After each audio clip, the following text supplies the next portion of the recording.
Today, we're going to explore a really supportive spiritual framework for those living with ALS, and it's one that's drawn from the deep well of Native American wisdom.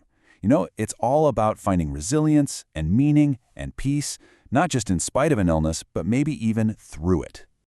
Okay, so before we dive in, this is absolutely crucial to understand. The term Native American covers hundreds of completely distinct tribes, and each one has its own rich, unique traditions. So what we're looking at here is a respectful synthesis of some shared ideas, not some kind of one-size-fits-all rule book. It's really important we keep that in mind. Now this slide, this really gets to the core of it. It's about a fundamental shift in perspective. So many of us, right, we're taught to think of illness as an enemy, something to fight, a battle to be won. But this other view frames it as an imbalance that we need to harmonize. It's a huge shift from a purely physical fight for a cure to a journey of body, mind, and spirit, all in search of balance and meaning. And that, right there, can be incredibly powerful. All right, so let's dig into the first core principle. It's this beautiful idea of the web of life. I mean, what a powerful concept. It says your well-being isn't just about your physical body in isolation.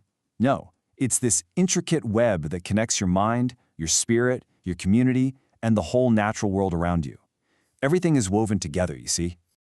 The Navajo have this word, hozo, and it just captures this idea perfectly. The goal isn't to pretend challenges don't exist or to erase them. It's about finding balance, harmony, and even beauty within them. It's about finding peace right in the middle of life's natural cycles, whatever they may be. The medicine wheel is such a fantastic way to visualize all of this. Just think of it like a compass for a balanced life. You've got these four essential parts: the physical body, the emotional mind, the spirit, and your connection to the environment.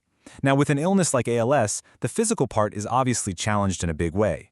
But this framework shows you how you can still pour your energy into strengthening the other three areas to find a new, profound kind of balance. Okay, so that's the big picture, the core ideas. But how do you actually apply this stuff? Let's talk about some practical, accessible rituals that anyone can bring into their daily life, no matter their physical abilities. Smudging is a perfect example of how a traditional ritual can be adapted. The steps themselves are really simple, and even if someone has very limited mobility, a caregiver can easily handle the physical side of things. The person's main role, their real work, is to focus on the intention, on visualizing that smoke washing away all the negative energy and bringing in a sense of peace and a fresh start. And this part is just so important to hear. Spiritual connection is not about big, complicated gestures. It's about what is in your heart. A simple, silent thank you for the sun on your face. That can be an incredibly powerful prayer.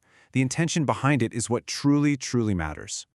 Let's look at a story inspired by real-life experiences. So there's a Navajo man named John. He's living with ALS, and he couldn't go to a traditional sweat lodge anymore. So what did he do?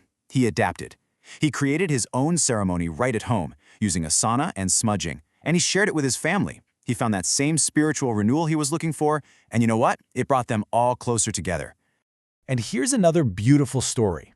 Maria, a Cherokee woman, is bedbound, but she found a way for her spirit to soar.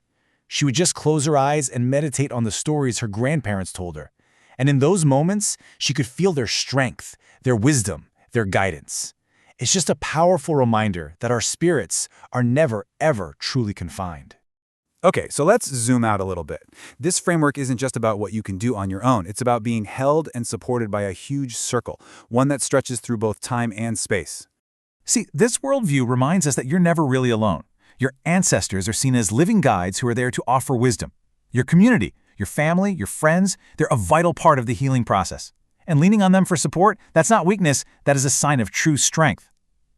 Even the perspective on death shifts. It's seen not as a final end, but as a natural transition into the spirit world. So after all of this, what's the big takeaway? Where does this path ultimately lead? It really all comes down to this single powerful idea. You are not just one person fighting a disease in isolation. No, you are an essential part of a sacred living circle.